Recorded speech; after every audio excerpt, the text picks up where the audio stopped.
ទើបស្ងប់មេឃក៏ចាប់ផ្ដើមភ្លឺពន្លឺថ្ងៃរះលាបលើព្រៃជុំវិញ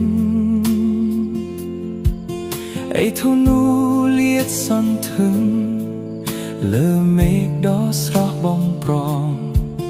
ប្រាប់ថាក្តីសង្ឃឹមមិនដែលបាត់បង់